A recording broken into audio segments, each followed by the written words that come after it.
13 दिसंबर 1937 को जापानी शाही सेना ने चीन की राजधानी नैनकिंग उस पर कब्जा कर लिया। जापानी सेना का मानना था कि चीन की राजधानी पर कब्जा करके वे चीन को आत्मसमर्पण के लिए मजबूर कर सकेंगे। जापानी सेना का कमांडर उसने सभी बंदियों को मार देने का आदेश दिया और इसी से शुरुआत हुई नैनकिंग हत्याकांड की। 13 दिसंबर को जापानी सेना ने नैनकिंग के अंदर जाकर तुरंत लोगों की हत्या करना शुरू कर दी। शहर की दीवार के अंदर लगभग 50,000 लोग मारे गए। ये संख्या का कभी कंफर्म नहीं हो पाया क्योंकि डेड बॉडीज एक साथ इकट्ठे नहीं किए जा सके। जापान की सेना ने कुछ ही हफ्तों में लगभग 2 लाख से ज्यादा लोगों को मार डाला। वहाँ पर सिर्फ मास मर्डर ही नहीं, 80,000 महिलाओं के साथ बलात्कार किया गया, जिसमें से प्रतिदिन 1000 से ज्यादा बलात्कार की घटनाओं को अंजाम दिया गया, जिसमें 10 साल से लेकर 70 साल की बुजुर्ग महिलाओं तक शामिल थे। और इसमें से कुछ स्टोरीज तो बहुत खतरनाक है, जिसमें से एक 4 साल की बच्ची जिसके साथ कई सैनिकों ने बलात्कार किया और कुछ ही घंटों में उसकी मौत हो गई। अमेरिकी मिशनरी मिनी वार्डन की डायरी में लिखा है कि जापानी सैनिकों ने मात्र 12 साल की बच्ची को उसके माता पिता के सामने बलात्कार करके उसे मरने के लिए वहीं पे छोड़ दिया। कई सारी रिपोर्ट्स के अनुसार सैनिक पति को बंदूक की नोक पर मजबूर करते थे कि वो अपनी पत्नी कमरे से बाहर आते हुए देखे और उसके बाद महिला का सामूहिक बलात्कार किया जाता था और अक्सर पति पत्नी दोनों को मार दिया जाता था। कई रिपोर्ट्स के अनुसार जापानी सैनिकों ने घर में माँ और उसकी बेटी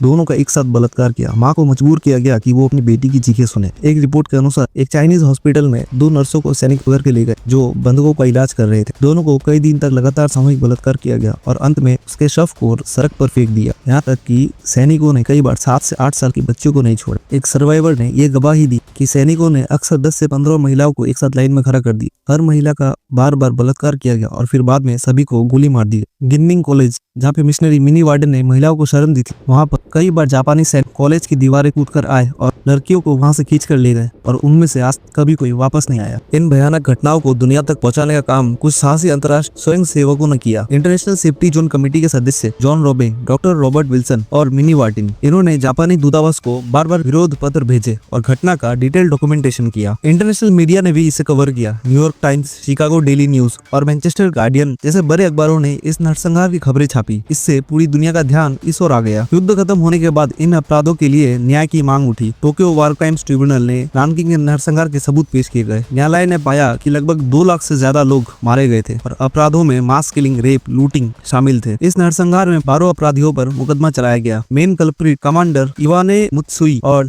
लेफ्टिनेंट जनरल हिसाओ तानी को वार क्रिमिनल्स घोषित करके फांसी दे दी गई। पर दिलचस्प बात यह है कि जापानी मिलिट्री रिकॉर्ड्स के अनुसार 46,215 लोगों की हत्या का जिक्र है। उन्हें चाइनीज सोल्जर बताया गया है, जिसमें मुफू माउंटेन मैस्केर, जहां पर 17,000 से 20,000 कैदियों की हत्या हुई और 16 डिवीजन ने 4,000 से 12,000 कैदियों को मौत के घाट उतार दिया था। लेकिन आज भी कुछ जापानी इतिहासकार और राष्ट्रवादी इस नरसंहार को कम करके दिखाते हैं।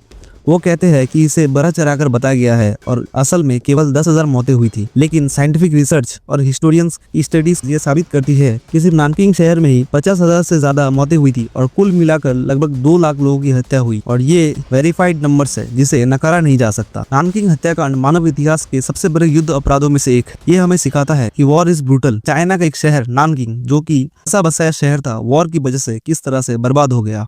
और कुछ इसी तरह की घटना हमारे भारत में भी हुई है, जिसे हम अपने अगले वीडियो में बताएंगे। तो हमारे साथ बने रहने के लिए चैनल को सब्सक्राइब जरूर करें और अगर वीडियो पसंद आता है तो वीडियो को लाइक जरूर कर दे, सबके साथ शेयर जरूर करें। मिलते हैं अपने अगले वीडियो में, तब तक के लिए बाय।